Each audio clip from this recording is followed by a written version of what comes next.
స్టాలిన్ కుప్పగూల్చి స్టాలిన్ ఇంటికి పంపించారో ఆయనకి ఇక్కడ డిప్యూటీ సీఎం పదవి రాబోతోంది అనేది ప్రధానంగా జరుగుతున్న చర్చ.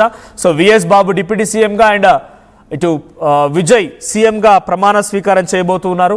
సో అన్నట్టుగా తెలుస్తోంది. అటు విఎస్ బాబుకి డిప్యూటీ సీఎం దక్కుతుందా లేదా ఇంకేమైనా పదవి ఇస్తారో చూడాలి. బట్ విజయ్ మాత్రమే ప్రమాణ స్వీకారానికి అన్ని రకాల ఏర్పాట్లు పూర్తయ్యాయి.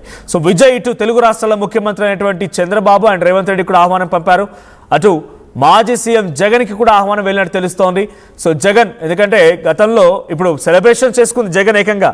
విజయ్ తమిళనాడులో గెలిస్తే వైసీపీ పార్టీ ఏపీలో సంబరాలు చేసుకుంది. సో అటు జగన్ కూడా ఆహ్వానం అందించే అవకాశం ఉంది. ఇటు కర్ణాటక ముఖ్యమంత్రి సిద్ధరామయ్య కూడా ఆహ్వానం అందించబోతున్నారు విజయ్. సో వీరందరి నేతృత్వంలో రేపు అట్టహాసంగా సి జోసెఫ్ విజయ్ అనే నేను తమిళనాడు రాష్ట్ర ముఖ్యమంత్రిగా ప్రమాణ స్వీకారం చేయబోతున్నటువంటి ఆ ఒక్క మాట కోసం విజయ్ అభిమానులే కాదు ఈరోజు దేశమంతా ఆయన వైపు చూస్తోంది. ఎవరి ఊహకందని రీతిలో అత్యద్భుతంగా ఆకాశాన్నెత్తు ఆయన పార్టీని తీసుకెళ్లారు.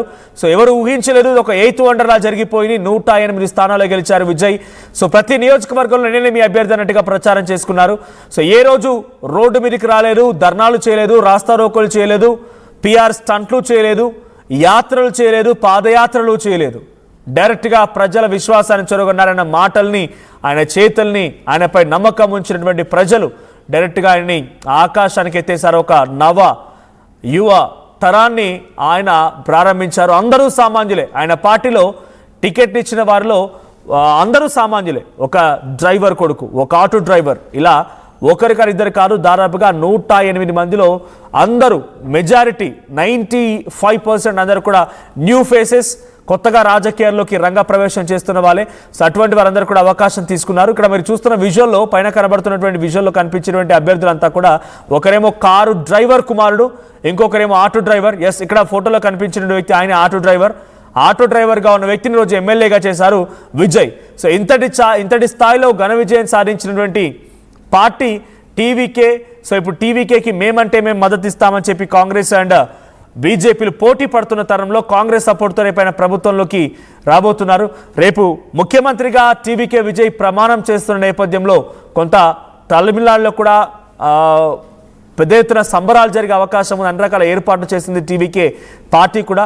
ఇప్పటికే టీవీకే విజయ్కి పెద్ద మొత్తంలో భద్రతను ఏర్పాటు చేశారు పోలీస్ అఫీషియల్స్. ఆయనకి భద్రతని పెంచారు. చాలా పెద్ద మొత్తంలో ఆయనకు ఒక ముఖ్యమంత్రి స్థాయిలో ఆల్రెడీ భద్రత కొనసాగుతోంది.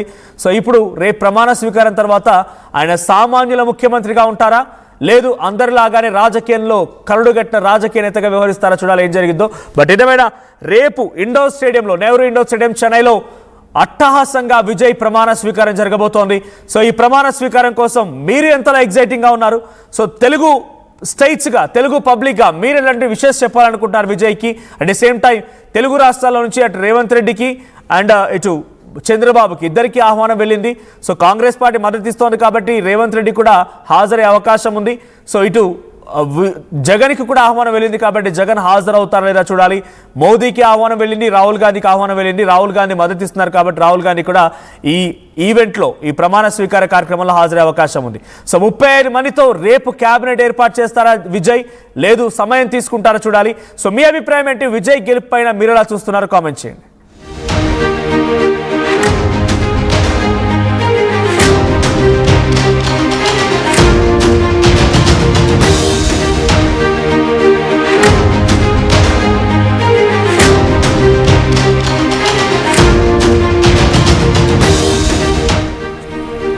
సో పార్టీ పెట్టింది ఫిబ్రవరి 2, 2024. I don't exactly remember the date, but ఫిబ్రవరి 2024లో పార్టీ పురుడోసుకున్నటువంటి అతి తక్కువ కాలంలోనే టపటప అడుగులేయడమే పార్టీగా ఇప్పుడు పరిగెడుతోంది టీవీకే విజయ్ పార్టీ. ఏకంగా అధికారంలోకి వచ్చింది. ఇంతటి ఘనత ఈ మధ్య కాలంలో, ఇంత హెక్టిక్ పాలిటిక్స్లో, ఇంతటి ఒక కరుడుగట్టినటువంటి రాజకీయ రణరంగంలో, ఈ చదరంగంలో విజయ్ ఇంతటి స్థాయిలో మెజార్టీ సాధిస్తాడు ఎవరు ఊహించలేదు. ఎగ్జిట్ పోల్ ఫలితాలు అన్ని తనకు వ్యతిరేకంగానే ఉన్నాయి, ప్రీ పోల్ ఫలితాలు వ్యతిరేకంగానే ఉన్నాయి. సో వచ్చాడు కదా, పార్టీ పెట్టాడు, అరకొరగా సీట్లు సాధిస్తాడేమో, మహా అయితే హంగ్ వస్తే ఒక కీ పొజిషన్ తీసుకోబోతున్నాడేమో అని అంతా భావించారు. కానీ ఆయన డైరెక్ట్గా ముఖ్యమంత్రి అవుతారని ఎవరు కూడా ఊహించలేదు.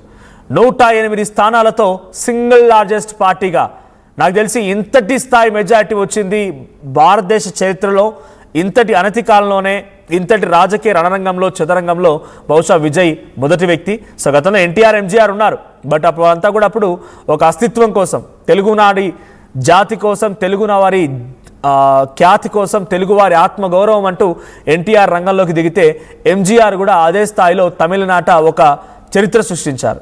ఇక ఆ తర్వాత విజయ్ ఇప్పుడు ఆ సరసన చేరి మరొక చరిత్ర సృష్టించారు. ఆయన definitely he will be an inspirational personality, ఒక ఇన్స్పిరేషన్గా డెఫినెట్గా అందరికీ మిగిలిపోయే వ్యక్తి. భారతదేశ రాజకీయ చరిత్రలో సువర్ణాక్షరాలతో ఆయన యొక్క మాటల్ని, ఆయన విషయాన్ని లెక్కించబడుతుంది. ఎందుకంటే అంతటి స్థాయిలోనే కరూరు ఇన్సిడెంట్ చూడండి, తొక్కిసలాట జరిగిన ఘటన, ఆ తొక్కిసలాట ఘటనతో సిబిఐ ఎంక్వైరీ ఏంటి, ఆయనని విచారణకు పిలవడం ఏంటి, ఆయన డైరెక్ట్గా సెక్యూరిటీ ఇవ్వకుండా ఆయనకి అక్కడ తొక్కిసలాట కారణమైంది ప్రభుత్వం.